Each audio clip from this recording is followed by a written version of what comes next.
Friend आज की video में हम बात करेंगे कि ए गेट इंस्ट्रक्शन करता क्या है इस मॉड्यूल पे। ठीक है, ये लोड कर रहा होता है अरे एलिमेंट को। ठीक है, कुछ समझ नहीं आया, मेरे को पता है नहीं आया होगा। अभी जब हम डेमो प्रोग्राम करेंगे तब मैं आपको अच्छे से समझाऊंगा कि मैं कह क्या रहा हूँ लोड अरे एलिमेंट। ठीक है, उससे पहले बस तुम ध्यान रख लो कि तुम्हें इस मॉड्यूल में कुछ इतने टाइप के ए गेट्स दिखने वाले हैं। ठीक है, इतने टाइप के ए गेट्स दिखने वाले हैं। काम क्या करते हैं यहाँ पे लिखा है मैंने, लोड अरे एलिमेंट्स। ठीक है, फिलहाल के लिए देखो, अगर इंटीजर टाइप डेटा लोड करना होगा, यहाँ पे मैंने इंट लिखा है, तो आपको सिंपल ए गेट दिखेगा उसके लिए।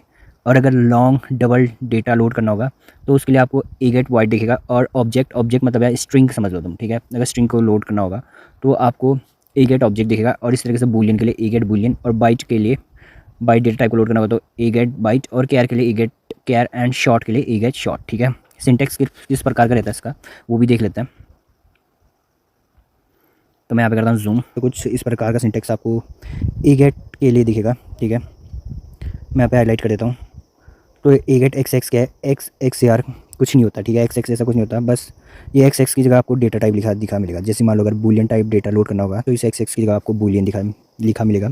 ए गेट हाइफन बूलियन, अगर लॉन्ग होगा तो एक्स एक्स की जगह लॉन्ग, अगर स्ट्रिंग टाइप डेटा होगा तो यहाँ पे आपको ए गेट हाइफन ऑब्जेक्ट दिखा मिलेगा। ठीक है, एंड उसके बाद आपको इस ए गेट के सामने 3 रजिस्टर दिखेंगे। ठीक है, इसमें क्या होगा, इंडेक्स ऑफ एलिमेंट होगा, इसमें रेफरेंस ऑफ अरे होगा, और इसमें वो एलिमेंट होगा जिसकी इंडेक्स इसमें होगी। मतलब मैं क्या कह रहा हूँ, देखो मान लो एक इंट नामक अरे है, कुछ इस तरीके से हम जावा में अरे बनाते हैं। इंट स्क्वायर ब्रैकेट्स, मान लो उसका नाम ए है अरे का, एंड इसमें चीज़ें हैं 1,2। ठीक है, एलिमेंट्स हैं। ठीक है, अब 1 का इंडेक्स 0 है, 2 का इंडेक्स 1 है। ठीक है, इतना हम जानते हैं। तो इसे V5 में होगा। सपोज़ मान लो हम 1 की वैल्यू को लोड करना चाहते हैं। ठीक है, मान लो तो V5 में होगा 0। ठीक है, V5 में 0 होगा। क्यों होगा 0? क्योंकि 1 का इंडेक्स 0 है, और जो ए गेट के थर्ड नंबर का रजिस्टर होता है वो इंडेक्स लोड करता है। V1 में रेफरेंस होगा। ठीक है, रेफरेंस होगा, और V0 में वो वैल्यू होगी जिसका इंडेक्स V5 में होगा। ठीक है, V5 में अब 0 का इंडेक्स था तो V0 में क्या होगा, V0 में ऑफकोर्स 1 होगा। ठीक है, इसी तरीके से अगर हम इंडेक्स 1 डाल दें V5 में तो V0 में अब एलिमेंट होगा जो होगा 2।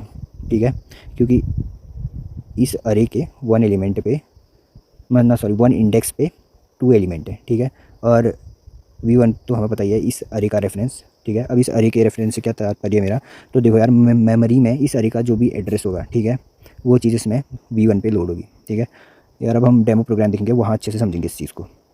मैं आ चुका अपने जावा टू स्मॉली कन्वर्टर पे, और ये वो जावा प्रोग्राम है जिसका इस्तेमाल करके मैं आपको ई गेट का कंसेप्ट समझाने वाला हूँ। अब एक बात और समझ लो यार, सारे ई गेट एक ही जैसा काम करते हैं। ठीक है, चाहे वो ऑब्जेक्ट बूलियन हो या वाइड हो। ठीक है, सबका काम एक ही जैसा है, बस अलग अलग डेटा टाइप के लिए अलग अलग ई गेट यूज़ होता है। ठीक है, अब इस जावा प्रोग्राम को देख के आप घबराओ मत। ठीक है, मैं आपको समझा देता हूँ। देखो, सबसे पहले मेन क्लास तो बनती है, सबको पता है। फिर नीचे से मेन मेथड भी मैंने बना रखा है जिसके अंदर मैं प्रोसेस ऑल अरेज को कॉल कर रहा हूँ। ठीक है, अभी प्रोसेस ऑल अरे क्या चीज़ है, तो देखो यार, ये प्रोसेस ऑल अरे एक मेथड है, स्टैटिक मेथड, जो कि मैंने बना रखा है यहाँ मेन क्लास के अंदर। ठीक है, अब देखो इसके अंदर क्या है, देखो मैंने अलग अलग टाइप के अरेज बनाए हैं। ठीक है, इंट बनाए हैं, स्ट्रिंग बनाए हैं, बूलियन बनाया है, लॉन्ग बनाया है, डबल बनाया है, बाइट बनाया है, कैर बनाया है, शॉर्ट बनाया है। ठीक है, और उसके बाद क्या कर रहा हूँ मैं, देखो using valid indexing for each. अब देखो मैं क्या कर रहा हूँ, इंट के लिए क्या कर रहा हूँ, इंट स्कोर नामक एक वेरिएबल में मैं क्या कर रहा हूँ, स्कोर 0।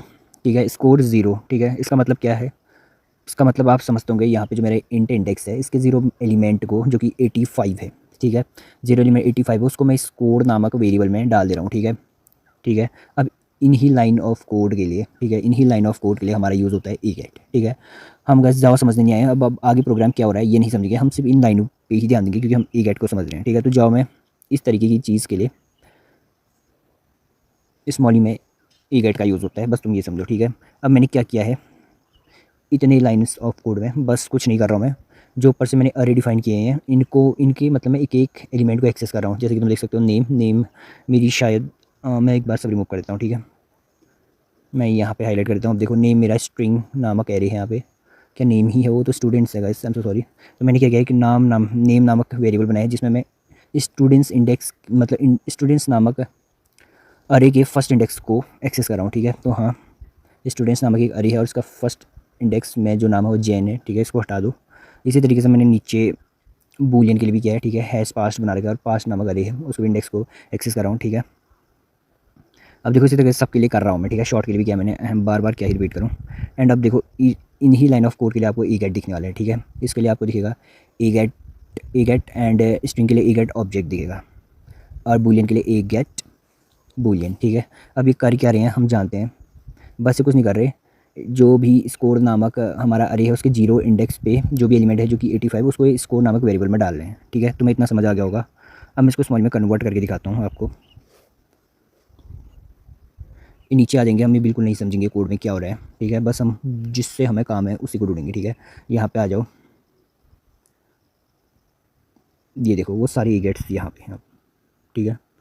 इतने लाइन ऑफ कोड है। सबसे पहले क्या था, इंटीजर, तो देखो ए गेट एंड यहाँ पे इंडेक्स होगा, जो भी इंडेक्स था यार मैं भूल गया कौन सा इंडेक्स था, शायद 0 इंडेक्स ही था, ठीक है। तो यहाँ पे 0 होगा और यहाँ पे उस अरे का रेफरेंस होगा, इंटीजर वाले अरे का, एंड यहाँ पे वो वैल्यू होगी, ठीक है, जो भी 0 इंडेक्स पे था। इसी तरीके से दूसरा स्ट्रिंग था, स्ट्रिंग के लिए यहाँ पे हो रहा है वो चीज़, और ये बूलियन के लिए यहाँ पे वाइड, मतलब मेरे ख्याल से लॉन्ग था पहले, तो लॉन्ग के लिए यहाँ पे हो रहा है, एंड डबल के लिए यहाँ पे, और उसके बाद बाइट कैर और शॉर्ट तुम देख सकते हो, और सबकी वर्किंग सेम ही है, ठीक है। बस डेटा टाइप अलग अलग है। आई होप तुम्हें इतनी बात समझ आई होगी। कल की वीडियो में हम ई पुट के बारे में बात करेंगे, ठीक है। ई पुट क्या करता है,